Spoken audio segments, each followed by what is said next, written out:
So just go Go at it! Is this his face or something?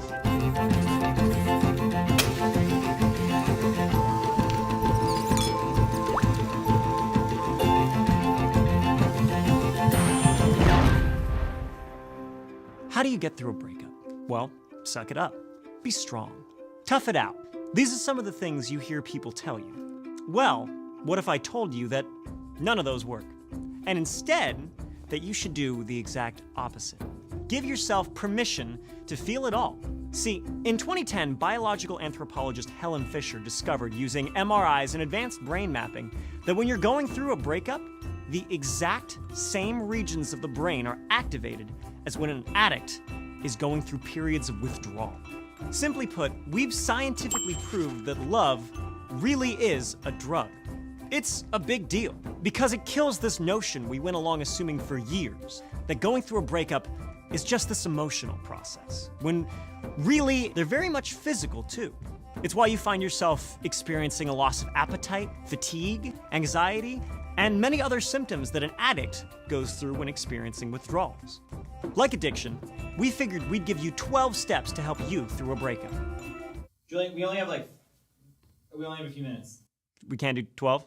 What about like 10? Here are 5 steps to help you through a breakup.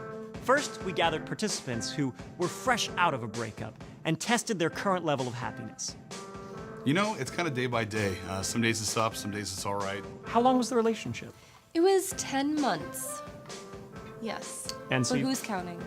Well, it was domestic for about a year, but before that, we were like back and forth for a total of like 4 years. The first step is to get your anger out in a healthy way. You done this before? Go at it. Come around and connect with it. A couple more. Give me a good one. Finish out. Yeah, work the gut. Work the gut. I like it. One more big one. That's it. All right, champ. All right. You got it. How you feeling? I feel good. Kind of clearing everything else out. I guess that is one good way for me to get it out. Next up is to turn it into a learning experience. You can't change the past, but you can use it as a lesson. Looking back on your last relationship, I want you to tell me 3 things that you learned from it. Perception greatly differs between different people. You can be in the same situation, same people, same place, and have 2 different stories about the same event. You're being more open. Age is sometimes more than a number. What was it that made you realize this lesson? We didn't fight a lot, but when we did fight, it seemed to always boil down to the same issues.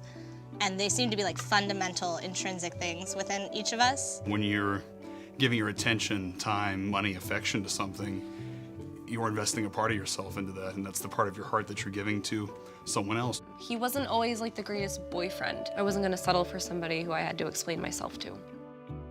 The next part is perhaps the most important one, accepting where you are right now. Try to be aware of what you're feeling, and don't push it away. Don't shut it off. Don't suppress it. One way to do this is through meditation. And begin. Welcome to this 5-minute session for self-acceptance.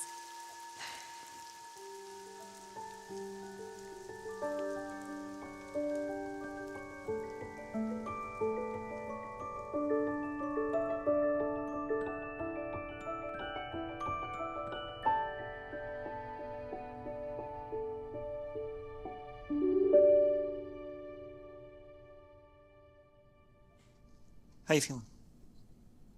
Don't feel as much anxiety, you know? Accepting everything as is and being able to really objectively go about doing things rather than just filling my time with to-dos just to not think about it, you know? Acknowledge the good. Just as there was a significant enough reason to end your relationship, there had to also be a lot of positive reasons that kept you in it.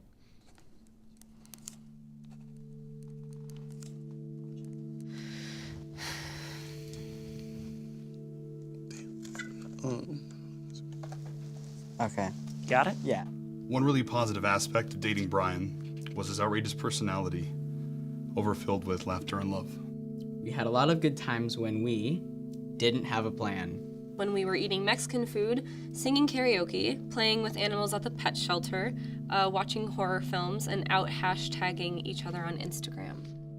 How it felt in the best of times, like nothing else mattered at all and the world was at our fingertips.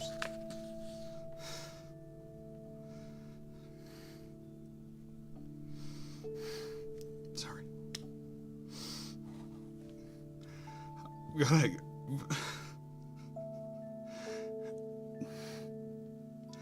I gotta hand it to Brian. Because he was everything to me.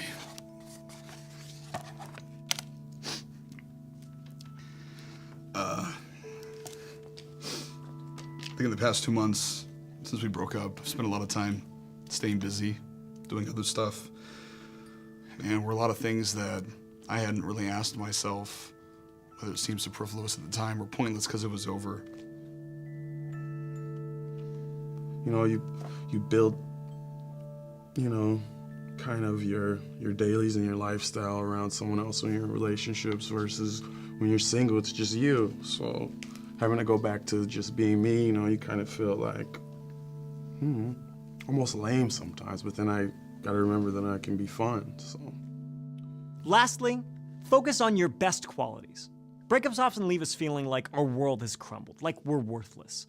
So it's important to reassert your self-worth and really internalize that you have value. We had them write down their 5 best qualities, the 5 greatest things they had to offer, and handed it to a rapper. Celebrate. Celebrate. We're gonna celebrate you. Molly, Molly, Molly. Yeah. Yeah. Yeah. This one's for you. You got it. Yeah. Yo, this one goes out to my man Sky, Mr. Reliable, I love it, and a sensitive guy. You're the Miss Independent like a Neo song. So forward thinking that you're beyond smart. Do what you do, get the best of the best. You're the cream of the crop, never settle for less. Cause that's what you are, raising the bar. No more dating ancient grandpas. Your girl Sarah working hard all day. Love is a drug, don't overdose. Go for gold, hold your own. You're the best around, Karate Kid zone.